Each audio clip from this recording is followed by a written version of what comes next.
Hi everyone, and welcome to our latest session for the Mobycon Academy. For those that haven't been before, my name is Melissa Bruntlett. I am the International Communications Specialist here at Mobycon in our Delft office. And today I'm happy to be joined by José Besselink, who is, she works for the city of Rotterdam, and we're going to talk about that, but we're also acquaintances from before my time here at Mobycon, so it's nice to have this sort of full circle. We interviewed you for our book back in 2017, I guess it would have been. Long time ago. Long time ago. And it's nice to be able to connect with you now here on this side of the Atlantic. So today's session is going to be focused on a general conversation and interview with José to find out what is happening in the city of Rotterdam. For those that are new, our questions will come through the YouTube chat if you have any, so please make sure to enter them there as we go through the session. And then once we are done our questions, we'll have a brief pause and then come back for some Q&A if there are any. And if not, then we will have had a nice session. So without further ado, let's begin. So can you tell us a little bit about your role at the City of Rotterdam and what it is that you do there? Yeah, I've been working there for over 13 years now. Being an urban planner, my main field of work in the recent years was walking and cycling, active mobility. And before I was involved in the inner city development, where we have launched the City Lounge concept. I can tell you more on that later. Okay. And it's funny because while I was studying urban planning, I always thought, I don't want to be a civil servant, and now it's already 13 years. Yeah, but obviously we have a passion for the city to have been there that long. So let's get into it. Rotterdam sort of has made this individual agreement to the Paris Climate Accord outside of the more national Dutch agreement, and I was wondering if you could explain why it was important for the city to have made that commitment. Yeah, well, I guess climate change and the transitions that the city is facing, it's now very important to agree on certain topics, for example, mobility, and to actually start changing things in our city. And on mobility, we were already working on a few policy programs and documents that really relate to the climate agreement.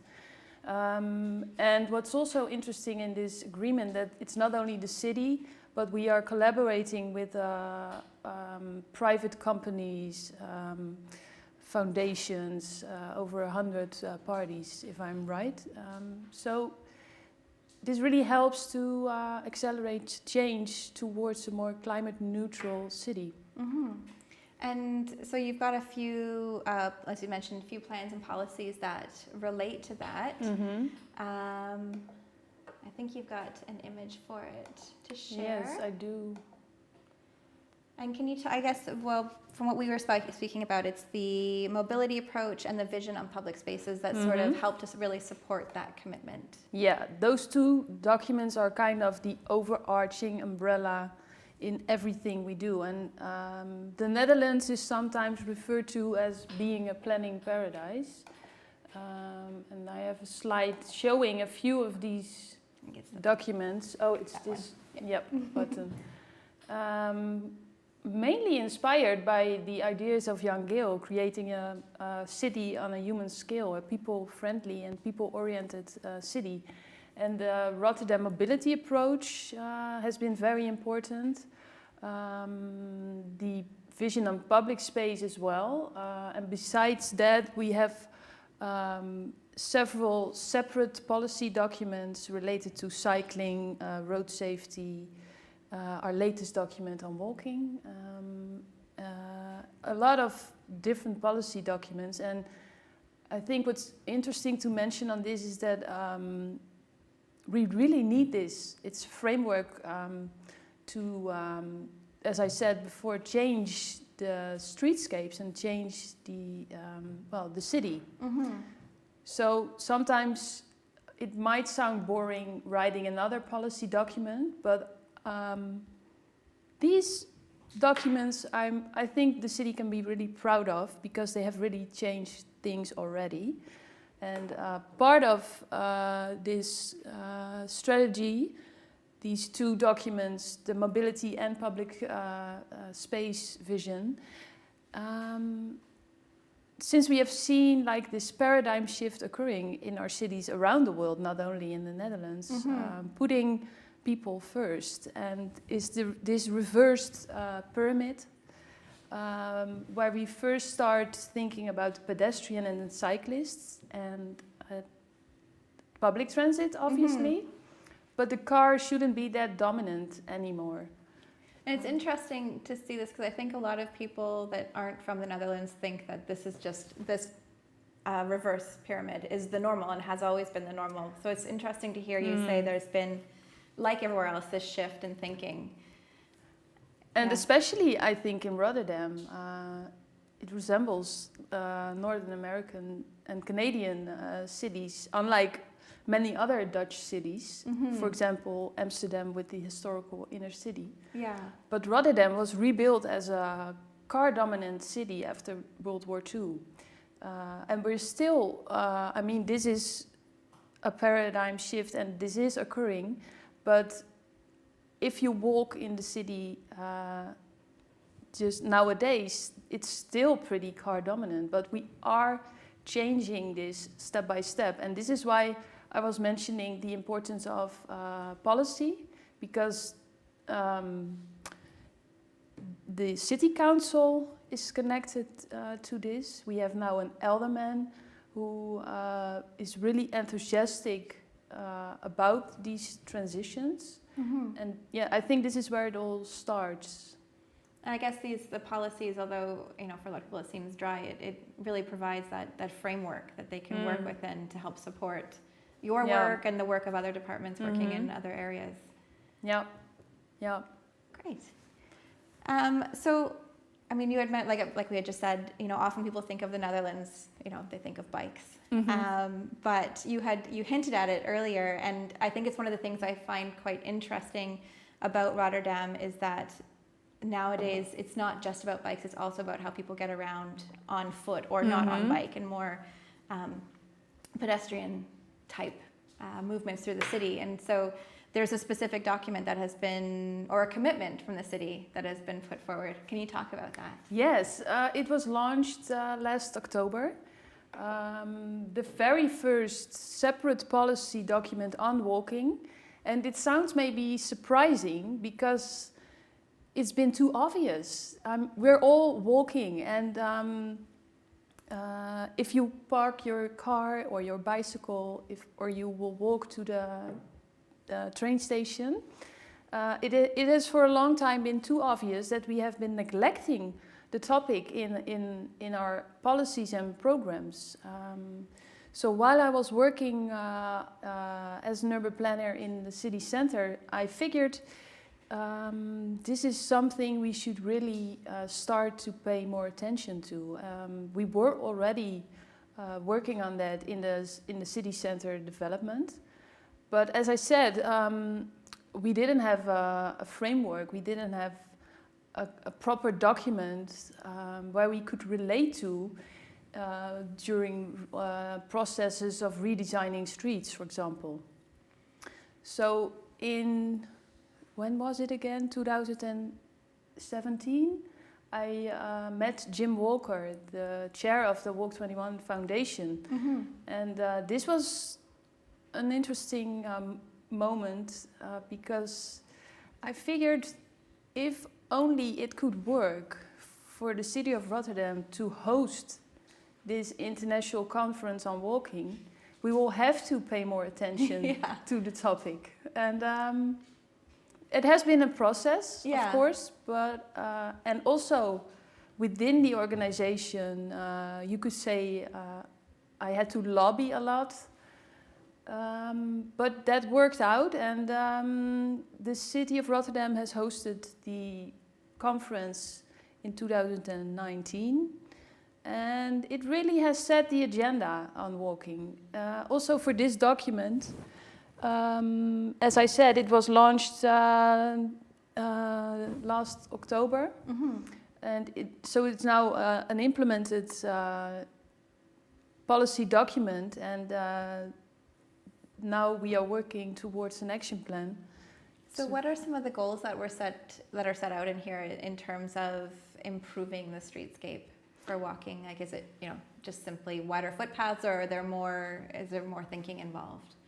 It's also widening footpaths, and one of the things we want to achieve is creating design guidelines for our designers to just know how to design a street for the pedestrian. This is one part of it, but it's not only related to mobility and urban redesign. We also collaborated in this program because it's not only a document, it's a program within the city, and where in the beginning it was only me being slightly alone, setting the agenda for walking in the city. We now have a program manager, and me and my colleagues of the urban planning department are involved, the mobility department, but also the colleagues of the health department and city maintenance and safety. And I think this is what distinguishes this document from other policy documents, that it's an integral approach. And related to your question on the objectives, it's not only about changing the streets, it's also about changing the behavior. And this is very exciting because changing is always hard and it's never unanimous, and especially changing behavior. But this is part of the action plan that we will now start to work on. And so with the tagline of Rotterdam Walks 2025, is there the idea is this action plan will then achieve set goals in the next, 4 years or so? As we speak, I just finished writing some texts for this action plan. We decided to divide it in actions for the coming year, because the coming year will still be related to setting the agenda. And after that, I hope that we will also see things changing on street. But for example, there will be a few small interventions that we can already do, like decluttering the streets. There's a lot of streets in the city full of bicycles, parked bicycles on the pavement, or you name it. And things like sandwich boards that people don't consider how they take up space on the pathway. And is there consideration within this in terms of also street furniture, like places for people to sit? Yes, this relates to this as well, especially in neighborhoods where a lot of elderly people live. You really want to facilitate them on their route to for example, the supermarket, to be able to rest when they need to. And it's about greenification. It's about, creating places to just stay and enjoy or to linger. But this is part, I think, of our long-term ambition. And it will also be integrated in the design principles for designing for walking. But we really want to achieve a few of these simple things that are already creating more space for people to walk. And not only to walk, but also people in a wheelchair, or people that are blind, like disabled people. This is a very important part of the program as well. Okay. And so you talked a bit about this idea of the integral approach, and I think there would be a lot of people that would be interested in that idea of bringing together different departments, and we talked beforehand about the breaking down of silos.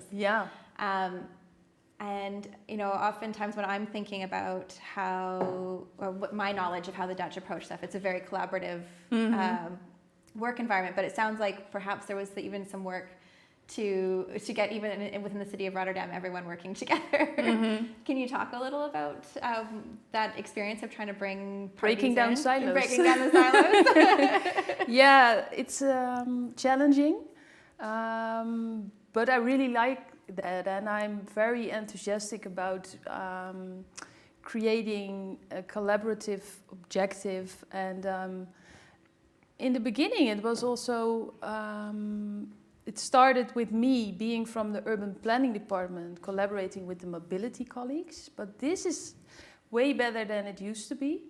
And now the next step is to start talking to the colleagues of the health department and the sports department. And it's funny because we do not speak the same language. Yeah. For example, the word pedestrian is, people don't think of themselves being a pedestrian. This is a word that is being used in the mobility and urban type of world.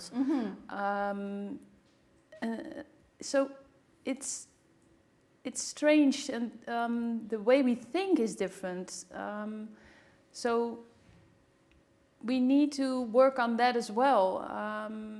But it is also about searching for the right type of colleagues to join in, because there's a lot of enthusiastic people and colleagues within the municipality, and they all agree on the positive effects of walking.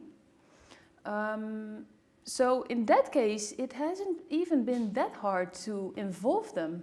Yeah.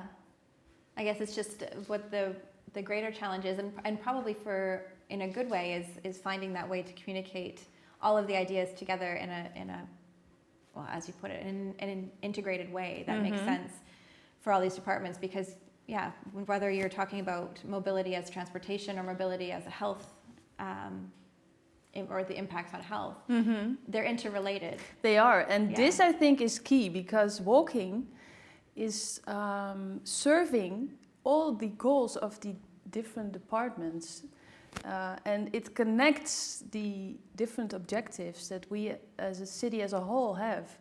And I think this has been maybe, well, crucial to this process. For example, the objectives we have for the greenification in the city, or the health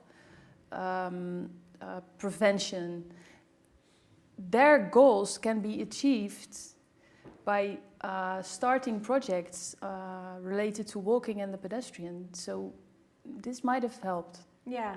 Well, that's exciting. I'm excited to see how Rotterdam changes in the coming years. But I also know that it's, beyond sort of thinking about the center, because I think oftentimes when we're thinking of urban planning, we focus on the center. But I know in your work and the work at the city, you're looking beyond the center as well. And can you talk a little about the projects that you're doing in maybe more underserved or historically underserved areas, or just a little further out areas of Rotterdam?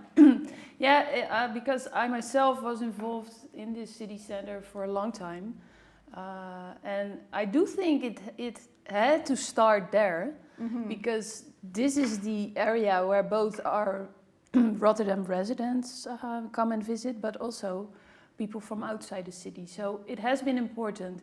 But now we have started to invest, obviously, also in other parts of the city. One moment. These pictures, they are showing the very new ambition of the city. The council, a couple of months ago, has launched a massive plan with 7 city projects, investing over 230 million, if I'm right, in the coming 10 years. Oh, wow. It's not only, it's a few projects, I have to admit, in the city center, but also more on the outskirts and on the south bank of the city. I really like 2 examples. It's in 2 of the 4 harbors in the south part, and we are going to create huge parks there. And what's interesting on that is that these parks are connected to, areas and neighborhoods, low-income neighborhoods, and green. We all know during this COVID crisis how important green and access to nature. It has become even more important, especially in these low-income neighborhoods, sometimes concrete jungles. So I really love these projects where we invest in greenification of the city for all, not only in the city center. That's great, yeah. And I mean, it's funny because I've been to Rotterdam a lot, and there's always these wonderful green parks, but it's interesting to think that there's even more that can be done, and I'm really excited about the ambition to bring a lot more of that natural space to a much more modern urban city. Yeah. And so on top of the green space, you had mentioned a couple other projects when we were talking that are also helping to serve these communities, not just to provide them with access to green, but also to provide them with more access for mobility. And I think one of them is like a bike loan project, or... Yeah, exactly. Yeah. I'm involved in both the Rotterdam Walks program as well as the City Bike program. And we are not only investing in cycle infrastructure and parking facilities, but we also want to stimulate to create a bike culture in the city. And there's a big difference in the city between the northern and the southern part, but there's only 1/3 of the people in the southern part of the city that uses a bike on a daily basis. So part of this more social related program was this cycle bank where people could loan a bike, but there was also a repair shop, and if they wanted to own a bike themselves, they could, our bikes offered cheaply. And this also is connected to a program where we have started to learn people how to ride their bike, because this is where it obviously starts. Right. Owning a bike, but you have to know how to ride it. Yeah. So we are organizing bike lessons for mainly migrant women. They are a very important group because learning how to cycle is also about you're creating freedom and using your bike to go to another neighborhood, for example, is really changing the way they can live their lives. So these projects have been very important, and I'm really proud that the city is not only investing in new bike lanes, but also in these social programs, because it's all about people. Yeah. Well, and I've read in various studies as well that oftentimes when you provide those lessons and those bikes to, specifically in migrant women communities, not only does it empower them, but they often will share that knowledge with their community, and it ends up affecting the greater community of people. Yeah, I'm volunteering myself. Every nice. Saturday morning I'm teaching a group of women how to ride a bike, and it's amazing to see these women changing and giving them new opportunities. Yeah, I think Chris and I have written about it before, this idea that my husband Chris, sorry, who's not here. We've talked before about the joy that there is when you're teaching a child to ride. We've taught both of our children to ride, but there's, from what we've heard from educators like yourself who are teaching adults to ride, there's something really special about that I think would be really inspiring to experience. A woman told me after finishing the course, she had never been that happy after learning how to ride a bike. And I mean, it's so wonderful to be part of a transition in a woman's life like this. Oh, that's excellent. Oh, yeah. Warm and fuzzies. So one of the things I would be remiss not to talk about, and it's what we interviewed you for when we wrote the book, was this idea of these tactical interventions, because Rotterdam is very much a place that is testing out and trialing a bunch of ideas, because the space is there, but also to help with historically rather like older in a previous life, a little more colder spaces. I know the City Lounge program was part of that. Yep. And so, yeah, I'd love to hear what maybe you're working on now, or some projects you're particularly proud of in terms of those more tactical programs. Yeah. Well, as I said, redesigning streets, it's always one step at a time. And especially when it comes to cars and people owning cars, change is not unanimous. Right. Let's put it that way. So in the city center, we had a lot of ambitions on adding more green, but also on eliminating on-street car parking.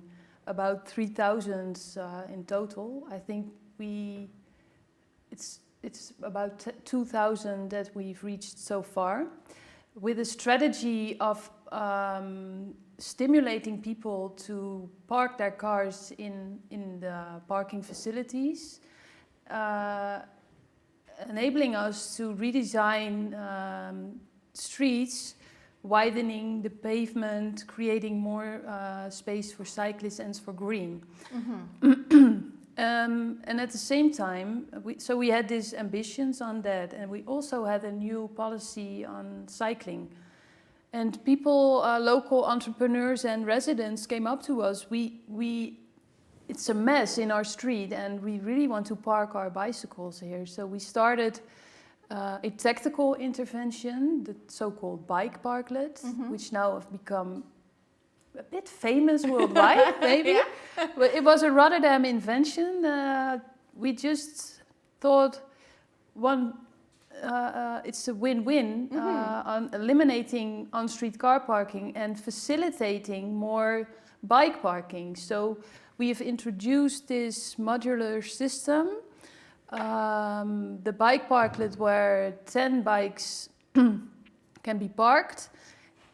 It has been a trial period for 3 to 5 months, I believe. And afterwards, we just interviewed people, or maybe even simpler, when there were no complaints. We decided to make the bike park permanent. So we started this in one street, and it now became part of our bicycle program. So what's interesting on this is that it started with the policy, then we did a pilot, an experiment related to this policy document and the long-term ambition. Yeah. It accelerated the transition in this particular street, but it also related back to our policy because it now became an instrument. Yeah. And it's not only a experiment anymore. Right. So this was, I think, one of the most interesting examples of a program with tactical interventions that we have been running. It's all about testing the future. We are facing new challenges in our cities related to mobility and creating more space for people. So we have used these pilots and experiments as an instrument to create change and accelerate the transition. So this is an example. We also started in 2014 to facilitate the international event of Parking Day. Right, yeah. So we, the municipality, were actually feeding the meter. It was kind of strange being involved in such a bottom-up event as a municipality. But it also helped on changing the mental map. And this is why it's such an important instrument, because these interventions and experiments are showing people what their city could look like, because they're so used to the way it is. Yeah. And we cannot afford ourselves to always start a new process on redesigning streets because we do not have the money to you can't do rebuild everything all the time. Exactly. Yeah. Yeah. And by using these experiments and pilots, we can work on that at the same time as we are redesigning these streets, and it also helps while we are redesigning to check how would people like to use their street. Yeah, and I guess it allows you to be a little more flexible as well, because when we have a set design, this is what we're going to build, there's oftentimes less ability to manipulate that if we realize something doesn't work, whereas this, you're basically turning the city into one giant lab. Yeah, it's like a lab. And we always tell people, it's only an experiment. If it doesn't work, we'll just move it away and we'll bring back your car park. But actually, related to this bike parklet, that never happened. Yeah, and if I understand correctly, they've become quite in demand from many places. Yeah, and people can now apply for them. If you have like, you need to involve your neighbors. But if you have enough support in your street, the city will just come and bring you a bike parklet. That's awesome. Yeah. So I guess related to this, obviously you've had to adapt a little bit into the current situation. Although Rotterdam has lovely broad streets and cycle tracks and a lot of wide pavements, you're still having to adapt the space now to allow for physical distancing due to COVID. What kind of work have you been, like what sort of things has the city been doing to allow for that, and do you see the potential for that to become a more permanent change? Yeah, well, we've been doing a few things, and I think because of we have been running all these pilots that we were just talking about, we already had the experience on this. So when the COVID crisis arrived, we were able to swiftly respond to that. And this is a picture on the left side of a street where on both sides of the street the car parks were eliminated, and the local entrepreneurs were able to,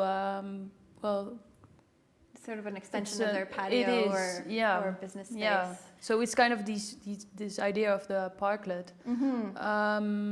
And in this same street we also, it was a 2-direction lane, but part of the experiment was creating wider bike lanes. Well, because before there wasn't even a bike lane, but with these yellow dots we kind of created bike lanes on both sides of the road. And it now turned permanent. Unfortunately not the parkings, but maybe in the future. Yeah. But this street now became a one-way lane.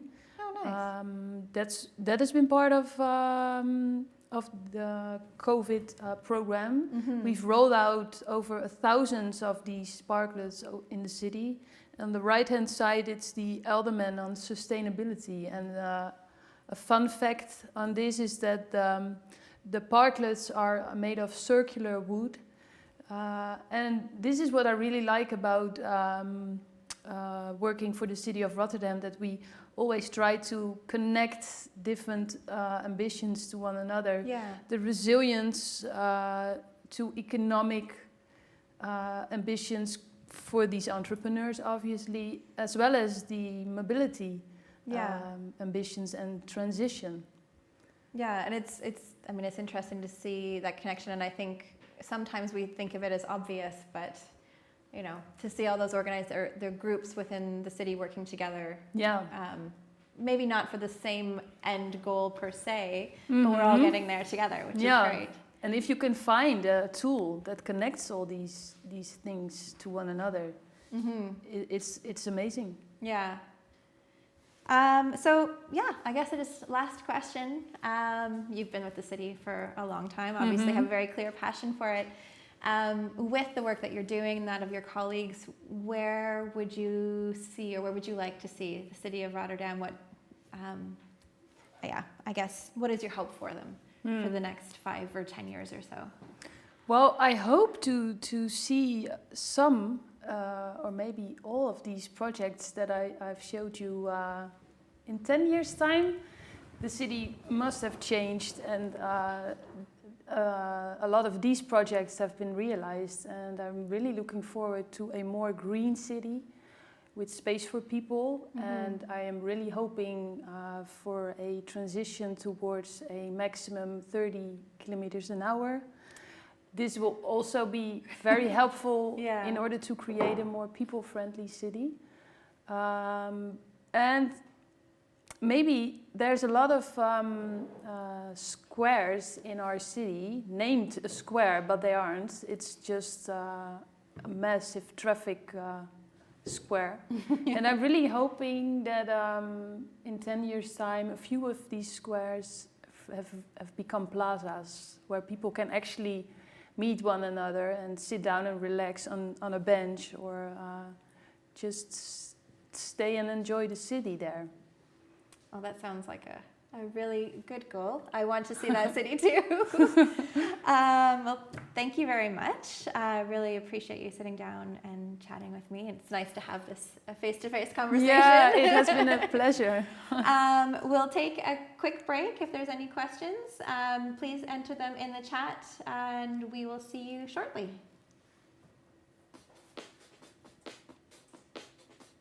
There's one question so far.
Won't use the exact words, but the question is focused around how the city is dealing with resistance to change, what sort of steps you're taking, because although it's quite a progressive city and you're doing a lot of work, there's always that resistance that any city will come up against, even the most car-friendly city, or not car-friendly, sorry, bike-friendly city in the world. Car-friendly cities are doing okay. But yeah, if you can maybe answer to how the city manages that resistance. Yeah, I think we are all facing this same type of resistance. And I guess this might be the reason why we have started this program on tactical intervention and experiments, because this is an instrument that helps us showing people what it could look like, but it's not permanent. And we will always share with local residents that if it doesn't work, we will change it. So this is one part.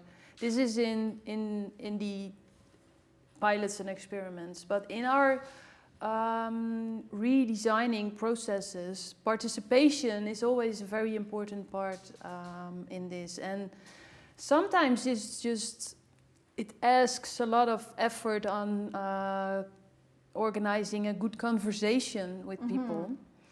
There was one example in the city center where we redesigned a street where shops were located and where a property owner was in the beginning maybe even angry on us, these type of people. But during the process and involving him in designing, we could convince him kind of. And we did a survey as well, asking